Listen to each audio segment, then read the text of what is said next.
가정예배에 무엇이 어려운가? 가정예배 담아물기. 첫 번째, 가정예배에 경험이 없어요. 가정예배를 시작해야겠다고 마음먹었지만 도대체 어떻게 해야 할지 몰라 막막할 수 있습니다. 일단 교회에서 드리는 예배를 떠올리면 설교, 기도, 헌금 등의 순서가 많기 때문에 엄두가 나지 않습니다. 그런데 가정예배는 이렇게 공예배와 똑같을 필요는 없습니다. 가정예배는 가정마다 독특함을 살려서 가족이 다 함께 하나님께 나아가 교제하는 즐거운 시간으로 만들어야 합니다.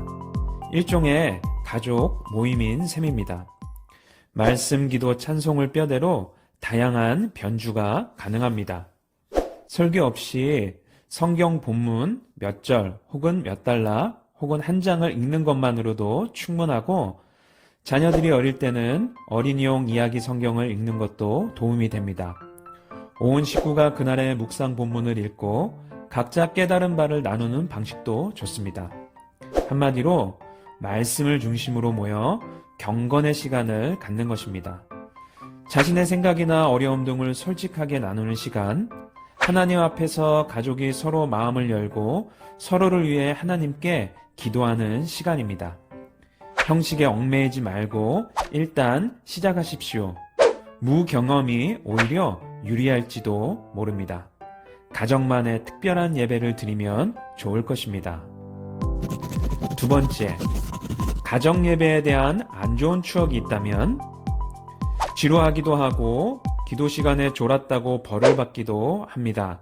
또 다투기도 하고 이렇게 가정 예배가 즐거운 추억이 아니라 고통스러운 기억으로 남아있는 분들이 있습니다. 가정 예배에 대한 부정적 경험이 가정 예배를 시작하기 어렵게 만드는 장애물로 작용하기도 합니다. 하지만 그런 가정 예배조차도 헛되지만은 않습니다. 부정적인 가정 예배 경험도 하나님의 섭리로 얼마든지 합력하여 긍정적인 결과를 낼 수 있습니다.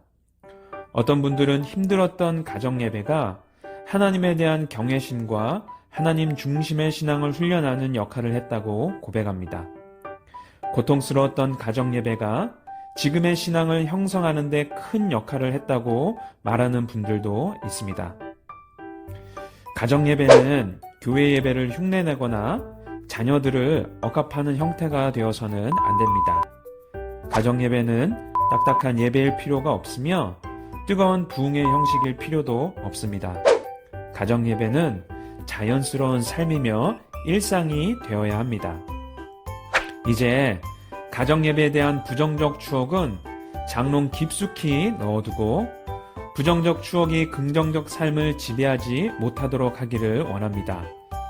구더기 무서워 장 못 담그는 사람 없듯 가정 예배로 인해 발생할지 모르는 염려와 두려움 때문에 가정 예배를 드리지 않을 이유는 없는 것입니다.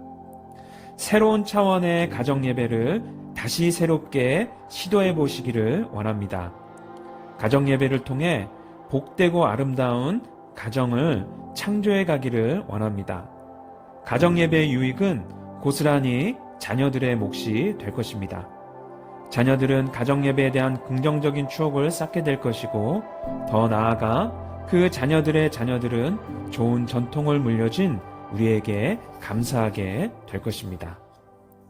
세 번째, 아버지의 빈자리. 가정 예배는 아버지가 인도하는 것이 좋습니다. 아버지는 가정의 제사장이고 왕이고 선지자입니다. 하지만 오늘날은 가정에서 아버지가 자기 역할을 다하지 못하는 경우가 많은 것 같습니다. 대부분의 시간을 일하는 데 바쳐야 하는 상황에서 성경적 아버지상을 기대하기란 어렵습니다. 하지만 그렇다고 바람직한 남편과 아버지의 역할을 포기할 수는 없습니다. 성경은 아버지에게 가정을 다스리고 가르치고 보호하는 섬김의 지도자로 살 것을 요구합니다.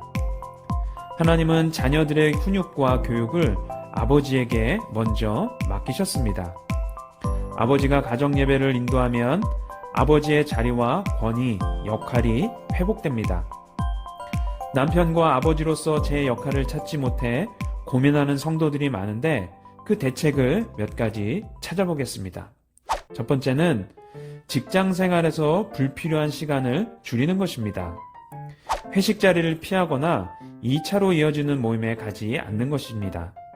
쉽지 않겠지만 불가능한 것도 아닙니다. 기도하면서 시도해 보셨으면 좋겠습니다.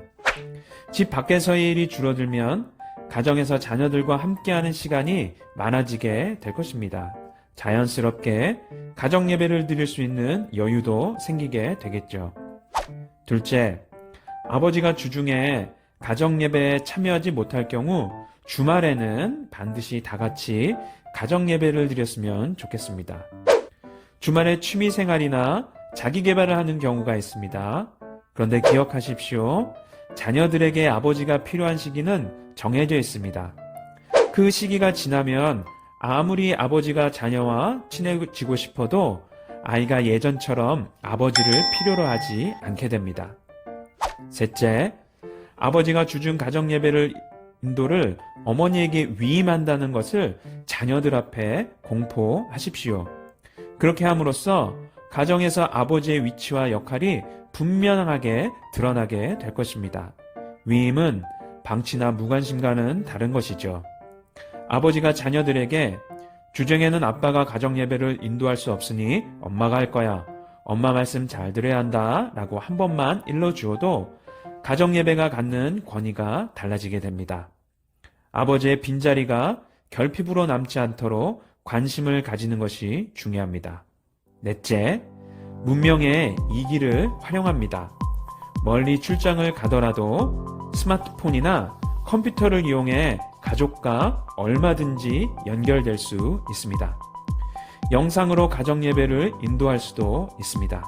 아니면 가정예배 마지막 순서에 전화나 영상통화로 아버지가 기도를 해도 좋을 것입니다.